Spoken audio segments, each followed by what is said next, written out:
Bonjour à tous et bienvenue sur la chaîne que personne connaît. Dans cette vidéo, je vais vous montrer toutes les stratégies que j'ai mis en place qui m'ont permis d'atteindre l'autonomie à 100% en légumes dans un petit jardin de centre-ville. On ne peut pas faire plus centre-ville que ici parce que mon jardin se situe entre la gare et entre la mairie de ma ville. Sachant qu'en plus, ma ville fait partie de la métropole bordelaise. En plus d'être hyper productif toute l'année, ce potager a été réfléchi pour ne nécessiter que très peu d'entretien.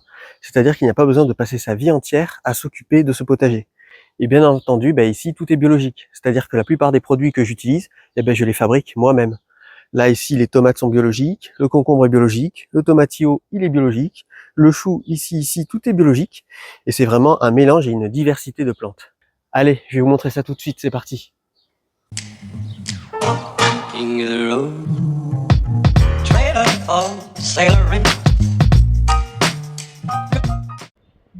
S'il y a bien une chose que je déteste le plus dans le monde actuel, c'est que le travail ne nous permet même plus de pouvoir vivre dignement, mais qu'il nous permet seulement de pouvoir survivre. Notre baisse du pouvoir d'achat nous force à nous tourner vers une nourriture industrielle dégueulasse qui nous empoisonne. Étant tout le temps pressé par le temps, au point de ne même plus avoir le temps de cuisiner, ironiquement, la nourriture industrielle qui nous permet de gagner du temps nous fait perdre en espérance de vie. Et si seulement il n'y avait que ça. Mais on est également témoin d'une biodiversité qui est en train de se faire détruire, et pendant ce temps-là, nous sommes réduits à une vie d'esclaves. Et c'est pour toutes ces raisons que, même si je suis personne, j'ai quand même décidé à ma petite échelle de passer à l'action. Quand on parle de vouloir s'approcher de l'autonomie alimentaire, on imagine souvent une ferme perdue au fin fond du Loir-et-Cher. Or, ce que j'essaye de montrer, c'est que ce n'est pas une activité qui est réservée uniquement à ceux qui vivent à la campagne, mais que ça peut également être une activité qui peut être pratiquée par ceux qui vivent en ville. Autant une autonomie alimentaire à 100% en ville est impossible, mais par contre une autonomie à 100% légumes, ça c'est une autre histoire. Je ne parle bien entendu pas de 3 bouts de feuilles de salade qui se battent en duel dans une assiette. Je parle bien entendu d'une proportion de légumes qui soit équivalente à la proportion de féculents. C'est-à-dire que chez moi, mes assiettes types se composent de 1 tiers protéines, 1 tiers féculents et 1 tiers légumes. Pour pouvoir s'assurer d'un apport diversifié en vitamines, il faut essayer de manger 4 légumes de familles différentes par jour, donc 2 légumes différents par repas. Dans cette vidéo, je vais donc vous donner les 9 règles essentielles que j'ai apprises au fur et à mesure de mes expériences, qui vous permettront d'atteindre l'autonomie à 100% légumes dans un petit jardin. Travaillant main dans la main avec la vie, ce potager n'est pas seulement un jardin d'Éden pour moi, mais c'est également une oasis de biodiversité au cœur de la ville. Et je vous invite à créer votre oasis dès maintenant. Mon potager est divisé en 2 parties. C'est-à-dire que ici, c'est la pataterie. C'est là où je fais pousser la majeure partie des féculents que je consomme. Donc là, il y a les pommes de terre. Là-bas, il y a les patates douces qui poussent en association avec les haricots violets, car les haricots violets apportent de l'azote dans le sol et ça permet d'augmenter le rendement au niveau des patates douces. Et de l'autre côté, il y a encore des pommes de terre. Et ici, c'est là où je fais pousser la majeure partie de mes légumes. Pour atteindre l'autonomie à 100% en légumes, il faut se concentrer sur les légumes à plus haut rendement. Alors ici, là, c'est la zone 6, la zone à cucurbitacées. Donc là, voilà, j'ai les potimarrons. Ils ont un peu de mal cette année, mais il y en a quand même qui poussent. Là, j'en ai un là, j'en ai un ici, et j'en ai déjà récolté entre-temps. Et là, cette année, ils ont un peu de mal. Alors mon potager a été pensé en fait pour que si jamais il y a un problème avec la moindre culture, il produit tellement que en fait il est résilient, c'est-à-dire que même s'il y a un problème avec une culture, il y a tellement de production que ça me permet quand même de rester autonome en légumes. Ici là j'ai les choux de Bruxelles. Alors ça, les choux de Bruxelles, c'est vraiment très pratique parce qu'ils arrivent à maturité seulement au cœur de l'hiver. Là on voit, en fait ils poussent à la base de chaque feuille. Là ils sont tout petits, mais cet hiver ils seront très gros et là on pourra les manger. Du coup, là, j'en ai tout le long et ils poussent en association avec les cucurbitacées. C'est une association qui fonctionne bien. En temps normal, ils sont pas aussi développés. En fait, les feuilles des cucurbitacées leur fait de l'ombre et du coup, ils tardent un peu à pousser. Là, ils ont un peu d'avance par rapport à ce que je fais d'habitude. Ici, là, c'est les courgettes jaunes. Alors là, j'en ai récolté des tonnes et des tonnes. La plupart des courgettes jaunes, je les ai données parce que j'ai déjà trop de stock. Donc là, je vais bientôt avoir un second round. Là, on voit, elles arrivent là. Donc je vais sûrement en avoir d'autres qui vont arriver. Et du coup, les autres, je vais les laisser arriver à maturité totale pour pouvoir récupérer les graines. C'est ce que je fais d'ailleurs avec cette courgette jaune là-bas. Je les laisse arriver à maturité totale, comme ça j'aurai les graines pour l'année prochaine.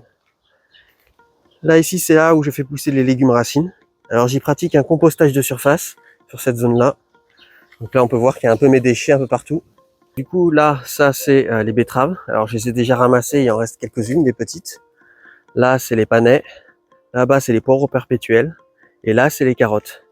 Et en fait, tous les légumes racines, en fait, c'est très important pour l'autonomie en légumes. Parce que ça permet d'avoir des légumes même l'hiver. Et ça, c'est vraiment très pratique. Du coup, là, les carottes, je les laisse et puis ce sont des carottes de conservation. Je les récolterai cet hiver. Ici, les panais, je les laisse aussi, pareil. Là, les restes de betteraves, je vais sûrement les récolter. Et là-bas, les poireaux perpétuels, je vais les couper à la base en laissant le bulbe sous terre. Et après, ils repartiront et ça me fera des poireaux pour cet hiver. Si vous avez vu mes anciennes vidéos, vous devez vous souvenir que ici au milieu, j'avais des oignons rouges. J'avais également des oignons rouges au milieu ici. J'en avais également au milieu là. Et là-bas, j'avais des échalotes. Et j'avais des oignons rouges dans la pâte à trait. Et bien, ils ont tous été récoltés, ça y est. Là, j'ai une très grande récolte, une très bonne récolte. Du coup, je vous mets l'image juste ici. Là, j'ai suffisamment d'oignons rouges pour toute l'année. Et du coup, je les ai émincés, je les ai congelés. Les échalotes, je les ai fait sécher. Elles sont dans la maison. Et j'ai encore de l'ail d'hiver de l'année dernière, que j'avais planté en septembre environ de l'année dernière.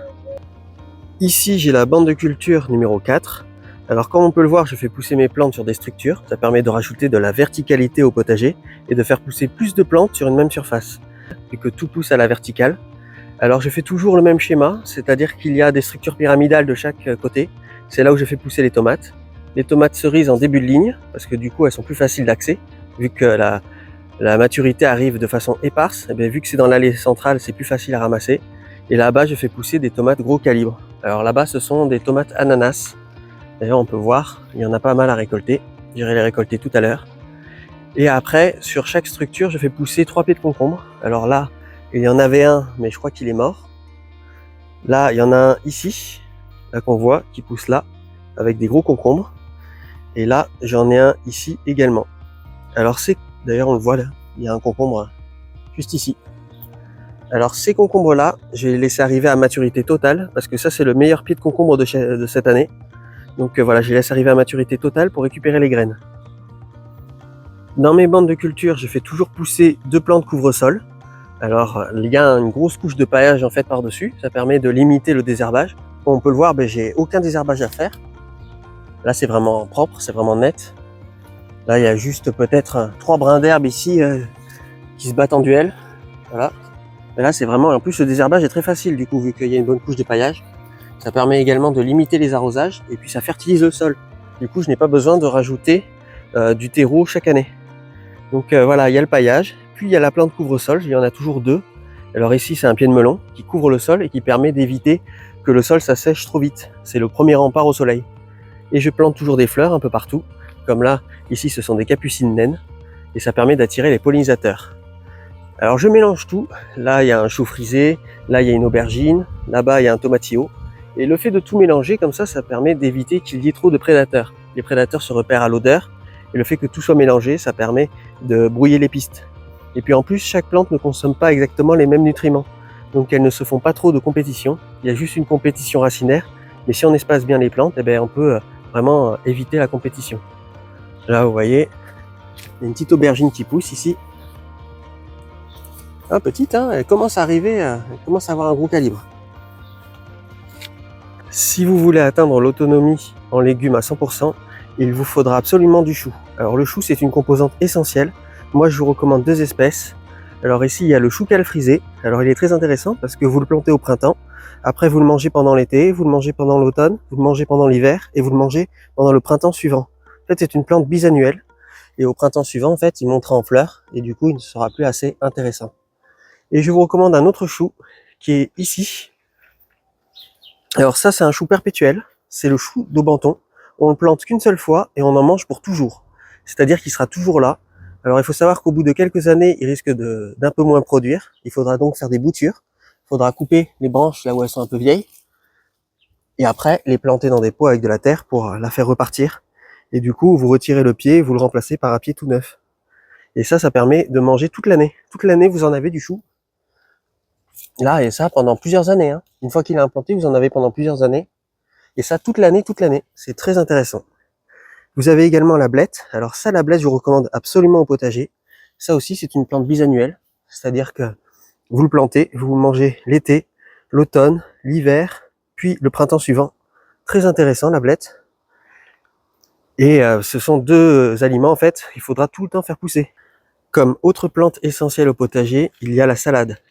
Alors ça, la salade, c'est très intéressant. En fait, vous la mangez pendant l'automne, vous la mangez pendant l'hiver, vous la mangez pendant le printemps. Mais malheureusement, l'été, elle monte en graines très rapidement. Et donc, du coup, elle n'est plus intéressante.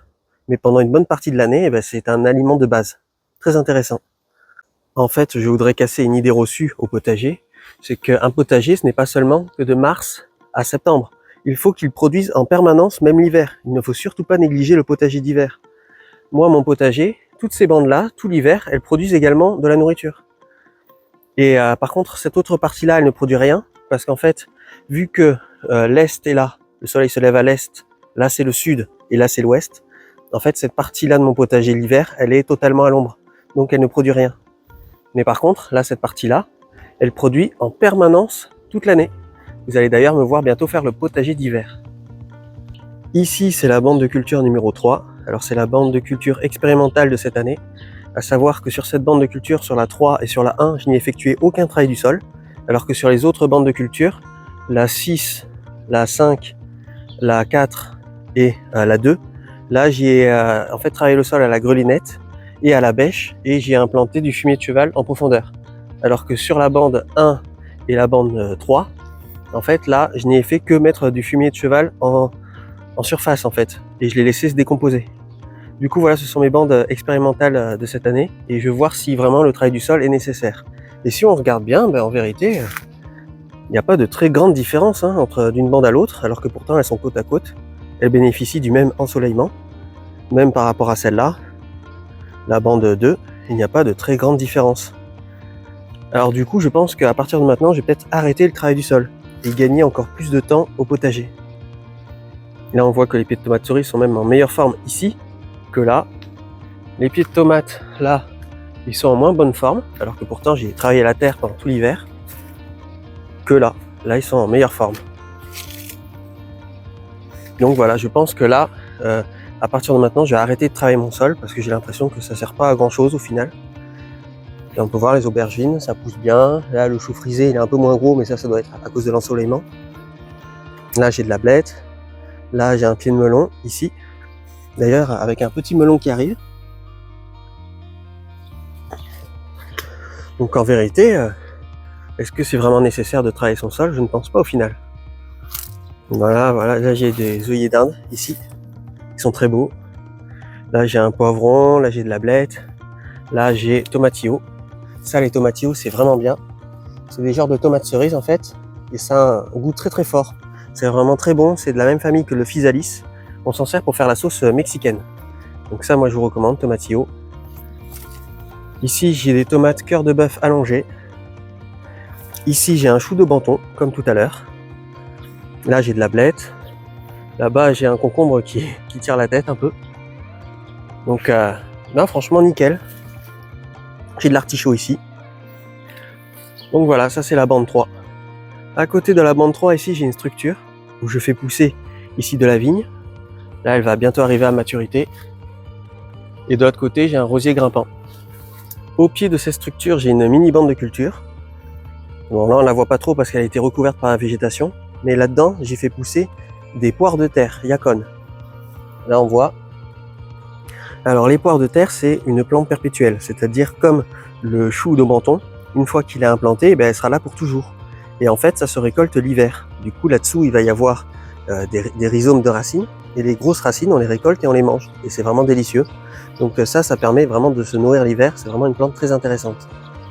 Ici, j'ai une haie nourricière en permaculture avec une alternance en fait de goyavier du Brésil, feijoa. Là, j'ai un groseillier, après un autre feijoa, un autre groseillier. Là, ça aussi, c'est une plante qui est comestible, c'est de l'oseille, c'est une plante perpétuelle également. Au pied, j'ai des fraisiers qui y poussent. Là, il y en a un peu partout des fraisiers. Là, j'ai également un framboisier qui pousse. Et en fait, du coup, ça permet d'avoir une très grosse production de fruits dans une haie. La haie, elle permet de gagner en intimité par rapport aux voisins. Ça permet de cacher un peu le grillage. Pour l'instant, elle est encore un peu petite. Je l'ai plantée seulement l'année dernière. Donc là, voilà, elle est encore petite. Mais après, elle va me cacher des voisins et elle va me produire une bonne quantité de nourriture. Donc maintenant, on va passer à la bande numéro 2, qui est ici. Donc là, cette bande de culture, comme d'habitude, en fin de bande, je mets un artichaut parce que c'est une plante qui prend énormément de volume. Il y a également un chou de Banton.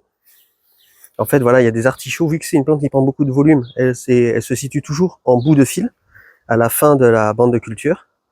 Après, il y a un chou de Banton. Là, il y a la structure en cage, avec à côté ici, ce sont des tomates noires de Crimée. Là, il y en a plein. C'est très productif. Alors, ce que je reproche à ces tomates, c'est qu'elles sont très lourdes. Il y en a plein, et c'est vraiment des tomates de très gros calibre. Et du coup, les branches, elles ont tendance à casser. Et on peut voir une branche qui s'est cassée. Donc, je sais pas si l'année prochaine, je vais en refaire, parce que c'est très dur à tutorer. Quand on tutère, ça suffit pas, parce que les branches se cassent quand même. Donc, je vais voir, mais en tout cas, ça se porte super bien. Là, j'ai une grosse production. Je vais récolter les graines pour peut-être l'année prochaine. Ici, j'ai de la blette très importante, au potager. Là, j'ai un concombre. J'en avais un également ici de concombre, mais je sais pas ce qu'il est devenu. Là, on le voit. Là, j'ai un concombre. Là, j'ai de la blette. J'ai toujours des tomatillos un peu partout. Et là, j'ai des tomates cerises. Et là, ici, une tomate que je vous avais déjà montrée précédemment, c'est une tomate noire Kumato. Là, qu'on voit ici. Là, franchement, elle se porte plutôt bien. Mais je ne pense pas que j'en ferai l'année prochaine. Là, j'ai toujours un pied de concombre ici qui pousse, avec un gros concombre ici. Là, franchement, il est pas mal. J'irai le récolter tout à l'heure. Et là, tout se porte bien. Alors ici, la plante couvre-sol, ce n'est pas du melon, mais c'est de la pastèque. Là, on la voit. Et il y a même une petite pastèque qui est minuscule pour l'instant. Elle est ici. Voilà, mes bandes de culture fonctionnent globalement de la même façon, celle avec les structures. Il y a toujours un petit pied d'aubergine qui traîne. Il y a toujours des plantes à fleurs, ici des capucines naines. Là, il y a beaucoup de légumes à récolter. Là, j'ai... ça, c'est un piment, je pense. Mais il a un peu du mal à pousser. Je pense que c'est parce qu'il manque d'ensoleillement. Là, j'ai de la blette également. Ici et ici. Du coup, je vais pouvoir en manger cet hiver. Je pourrais même en manger dès maintenant, en vrai, mais là, j'ai tellement de légumes en ce moment que j'ai un peu la flemme de manger de la blette en ce moment. Et ici, j'ai un chou frisé. Chou frisé, ici. Et là, j'ai toujours la continuité de ma haie nourricière en permaculture. Après la bande de culture numéro 2, eh ben, j'ai ici la bande de culture numéro 1, qui est ici. Alors là, il y a un grillage où je fais pousser dessus des haricots violets. Là, j'ai des choux de Bruxelles tout le long, avec entrecoupé de la blette. Et ici, j'ai de l'oseille. Oseille ici et ici, qui est d'ailleurs montée en fleurs. Ça, l'oseille, c'est vraiment très pratique parce que on en récolte également l'hiver. Donc ça, c'est très intéressant. Là, choux de Bruxelles. Là, j'ai les choux frisés, j'en ai plein. Tout le long ici. Là, j'ai une salade. Là, j'ai un chou frisé. Et là, tout ce qu'on voit ici, en fait, ce sont des graines de blette violette. Donc, je les laisse monter en graines. Et après, je récolterai les graines pour avoir des graines de blette violette. Donc voilà, là, c'est pour ça que c'est un peu anarchique. Pour récapituler, du coup, pour atteindre l'autonomie à 100% en légumes, il faut qu'il y ait un savant mélange entre plusieurs types de légumes. C'est-à-dire qu'il faut qu'il y ait des légumes perpétuels, comme ici l'oseille, comme par exemple la poire de terre yacon et également le chou de Banton, et également l'artichaut qui est également perpétuel. Mais il vous faut également des plantes bisannuelles, comme par exemple ici la blette qui est là, également le chou frisé, le chou cal frisé qui est ici, ça c'est très important. Et il vous faut bien entendu des légumes de saison, comme par exemple la tomate et tout ça. C'est vraiment très important en fait pour avoir une récolte échelonnée dans le temps. Ça permet vraiment d'avoir de pouvoir récolter même l'hiver. En fait, votre potager, il ne doit jamais stopper, sa production. Il faut qu'il produise en permanence. Pour gagner énormément de temps au potager, pour tutorer mes plantes, je n'utilise pas des tuteurs, mais j'utilise des ficelles que j'attache à la structure. Et donc, du coup, pour pouvoir tutorer les plantes, j'ai juste à les enrouler autour de la ficelle. Et du coup, pas besoin de s'ennuyer à mettre un tuteur, puis d'attacher la plante au fur et à mesure sur le tuteur, en rajoutant toujours un petit bout de ficelle. Là, j'ai juste à entortiller en fait la plante autour de la ficelle, et paf, elle est tutorée. Et c'est vraiment très efficace comme technique. Pour gagner énormément de temps également au potager, j'utilise un système d'arrosage automatique. Là, c'est un système d'arrosage goutte à goutte, qui est économique, et en plus qui fonctionne à l'eau de pluie que je récupère dans mes cuves de récupération d'eau de pluie qui est là-bas. Je vous ai d'ailleurs fait une vidéo là-dessus, donc je vous mets la miniature juste ici. Donc voilà, c'est la vidéo où je vous explique en fait comment ça fonctionne. Et ce qui est pratique avec cette technique, c'est que ça permet d'arroser avec de l'eau gratuite. Et vu que le système est automatique, il n'y a plus besoin de se prendre la tête à arroser. Après, quand on est en plein été et qu'il y a une forte canicule, je arrose quand même un petit peu à l'arrosoir, au moins une fois par semaine, et pour vraiment que la vie du sol soit épargnée des fortes chaleurs. Parce que mon système d'arrosage goutte à goutte que l'on voit ici, qui circule dans tout mon potager, lui, il est suffisant pour l'arrosage. Je n'ai pas besoin d'arroser vraiment à l'arrosoir, mais je préfère quand même, vu que je travaille sur sol vivant, vous voyez, pour pouvoir préserver en fait la vie du sol qui est sous le paillage. Je ne sais pas si on arrivera à voir. Pour pouvoir préserver la vie du sol, je fais quand même un jour d'arrosage avec l'arrosoir. Comme ça, ça permet de faire en sorte que le potager supporte très bien en fait les périodes caniculaires et les fortes chaleurs. Produire des tonnes de légumes, c'est bien, comme par exemple ces tomates noires de Crimée qui sont énormes. Mais maintenant, on va parler un peu conservation, parce que encore les courges, on peut les conserver longtemps dans une pièce fraîche de la maison ou dans son garage, mais les légumes d'été, c'est une autre histoire. Pour conserver tous ces légumes, moi, la technique que j'utilise le plus, c'est la congélation. Dans mon garage qui est juste là, j'ai 2 gros congélateurs et je vais vous les montrer. Là, j'ai 2 congélateurs. Et en fait, c'est ces 2 congélateurs qui me permettent de conserver tous les légumes du potager pendant tout l'hiver. Alors, j'en ai un qui est ouvert, c'est normal. Là, c'est parce qu'en fait, ils ne sont pas en permanence allumés. Vu qu'ils consomment de l'électricité, en fait, ils sont surtout allumés l'hiver. Mais du coup, l'été, je les laisse ouverts pour éviter qu'il y ait de l'humidité qui se forme à l'intérieur. Donc voilà, j'ai ce congélateur ici et j'en ai un ici. Celui-là, il est fermé parce qu'à l'intérieur, il y a ma récolte d'oignons. Là, vous voyez dans ce congélateur-là, j'ai ma récolte d'oignons. Les oignons que j'ai récoltés cette année. Donc je les ai émincés et je les ai mis dans des sacs de congélation. Là, j'en ai là un peu partout, même dans des boîtes. J'ai également aussi des tomates de cette année également. Et du coup, c'est comme ça que je conserve en fait les légumes pour pouvoir en manger tout l'hiver. Pourquoi j'ai choisi la congélation comme méthode de conservation? C'est parce que c'est la méthode la plus rapide et la plus efficace. Parce que quand on congèle les aliments, en fait, on emprisonne les vitamines au moment de la récolte. Donc du coup, ça permet de conserver un maximum de vitamines. Et les légumes ne deviennent pas mous et ne deviennent pas trop de la bouillie comme le serait avec des conserves. Et également, ça permet de gagner énormément de temps parce que les tomates, par exemple, il me suffit de les couper en 4, de les mettre dans des sacs de congélation et ça va direct au congélateur. Et donc du coup, je gagne un temps fou. Le seul inconvénient avec la congélation, c'est que ça consomme énormément d'électricité. Donc du coup, ce que je compte faire, c'est que plus tard, je vais mettre des panneaux solaires sur le toit du garage. Et vu que les congélateurs fonctionnent le plus l'été, le moment où il fait chaud pour pouvoir conserver la fraîcheur à l'intérieur, les panneaux solaires, c'est le moment où ils produisent le plus, vu que l'été, c'est là où il y a le plus de soleil. Et du coup, ça fait un système quasiment autonome. Donc là, j'ai pour projet de mettre des panneaux solaires sur le toit de mon garage. Je ne conserve pas uniquement avec le congélateur, mais je fais également mes propres bocaux. Et là, j'utilise plutôt la technique de la lactofermentation. Et je conserve tout ça à l'intérieur de la maison. Voici un échantillon des bocaux que j'ai réalisés l'année dernière. Comme on peut le voir, il m'en reste encore énormément. Et ils sont plutôt gros, hein, il y a beaucoup de contenance. Là, il y a suffisamment de légumes pour faire un repas pour 4 personnes. Là, c'est du concombre lactofermenté. Là, ici, j'ai des cornichons. Là aussi, c'est énorme. Cornichons. Là, j'ai cornichons aigre douce. Mais je n'ai pas que du concombre conservé de cette façon. J'ai également du chou. Là, chou lactofermenté. Et en fait, je conserve essentiellement le concombre de cette façon-là. Et le chou aussi. Parce qu'en fait, ce sont 2 légumes qui ont vraiment du mal à se conserver avec le congélateur. Après le chou, ça va, ça se conserve assez bien avec le congélateur, mais par contre les concombres, c'est vraiment pas l'idéal. Dans la cuisine, je suspends les herbes aromatiques, mais également à côté les échalotes, et comme ça, elles sont à libre disposition au moment où je suis en train de cuisiner. Ça, c'est ce qui me reste de l'ail d'hiver, que j'ai fait pousser tout l'hiver, et que j'ai récolté au printemps. Et en fait, pendant tout l'hiver, j'ai mangé au fur et à mesure les fans, pour pouvoir aromatiser mes plats, et pour avoir une source de nourriture.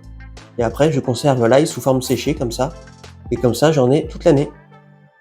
Ici, au pied de ce cerisier, j'ai la fraiseraie qui se porte super bien.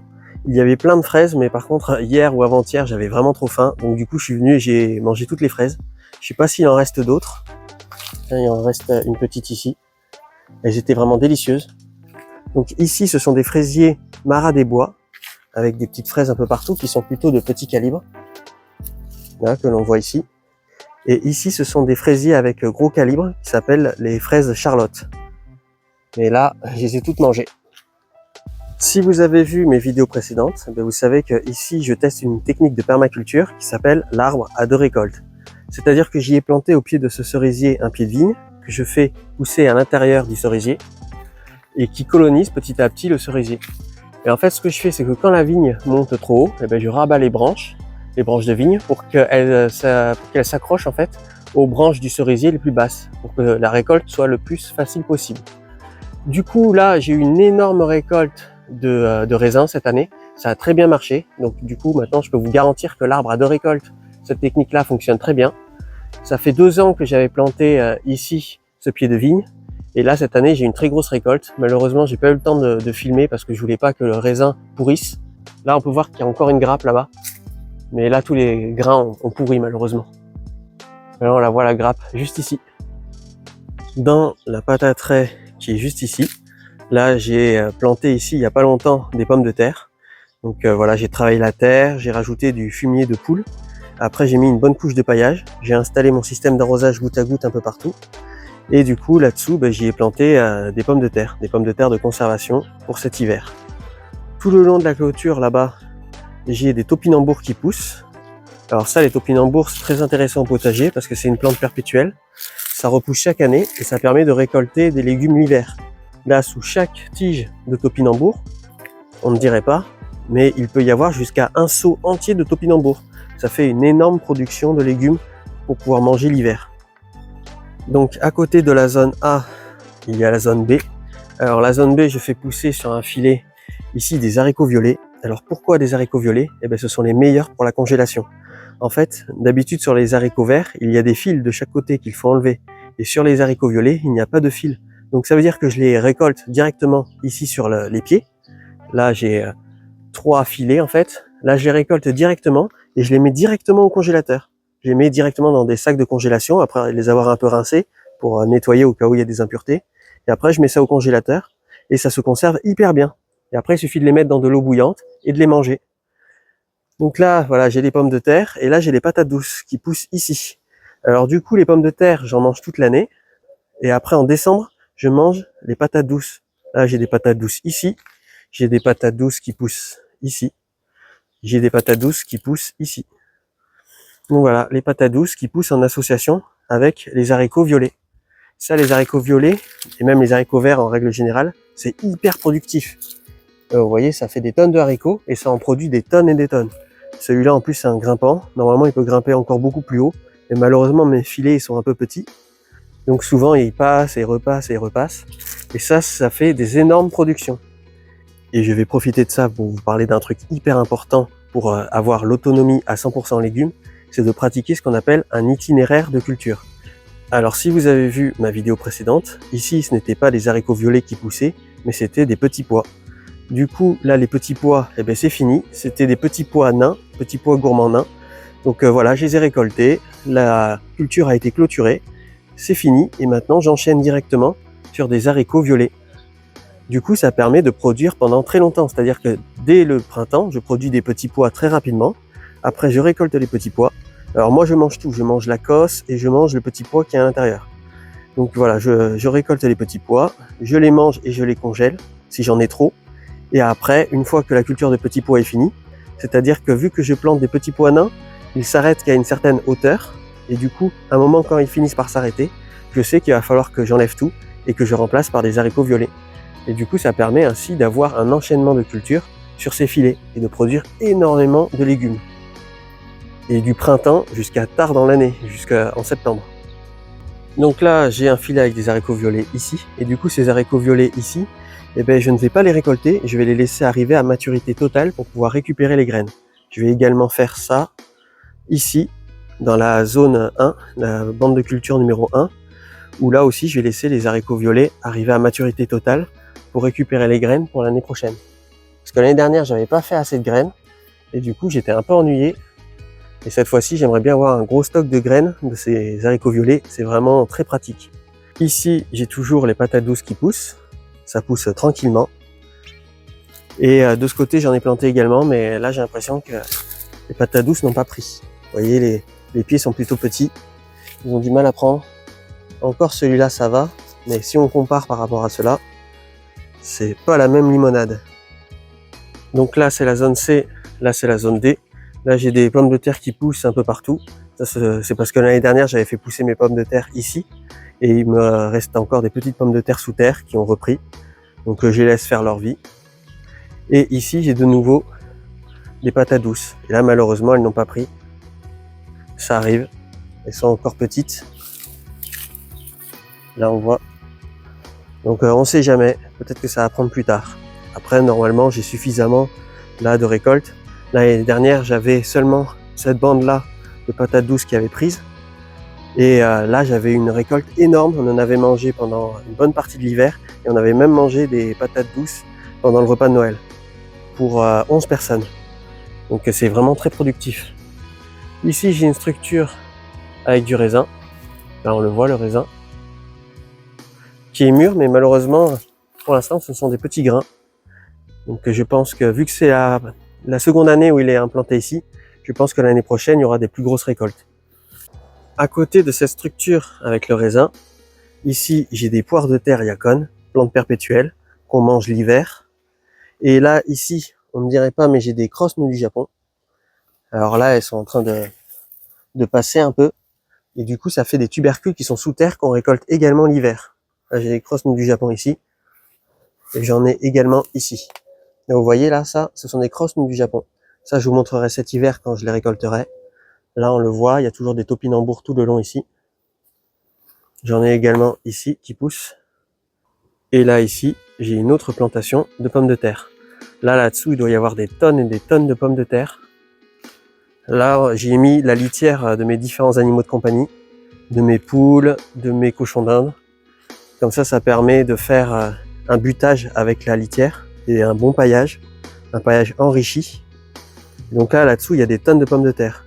Et ce qui est drôle, c'est que vu que j'ai mis des fientes de poule, dans les fientes de poule, il y avait des graines. Et donc là, j'ai un tournesol qui est en train de sortir. Là, je sais pas ce que c'est. Peut-être un maïs, mais je ne pense pas. Donc là, j'ai un tournesol là, et là-bas, je sais pas ce que c'est non plus. Donc ça va être une sacrée surprise qu'on va voir ce que ça va donner. Ça, je sais pas du tout ce que c'est.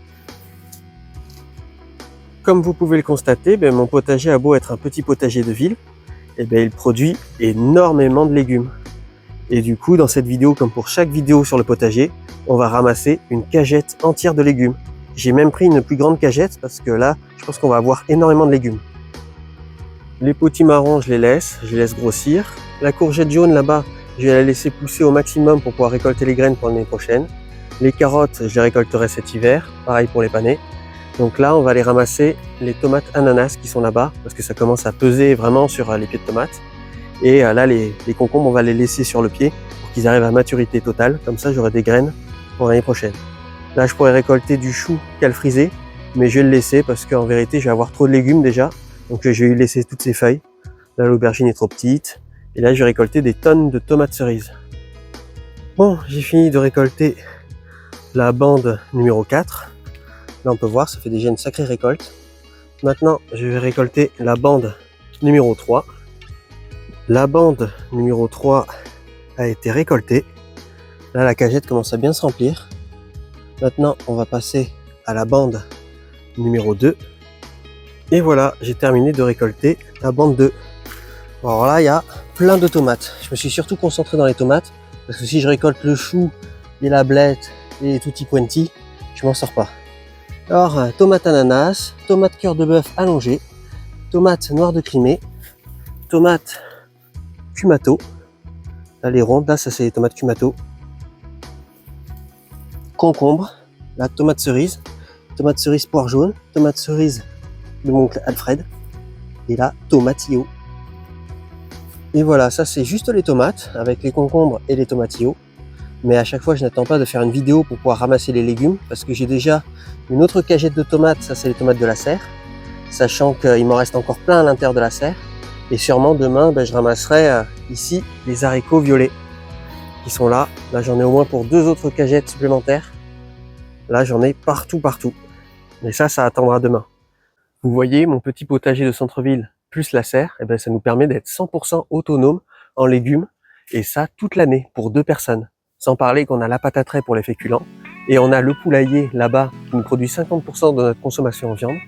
Et on a également un mini verger. Désolé pour la prononciation des haricots au lieu de dire les haricots, mais j'étais vraiment trop fatigué quand j'ai fait cette vidéo. J'espère quand même qu'elle vous a plu et je vous dis à la prochaine. Allez, salut!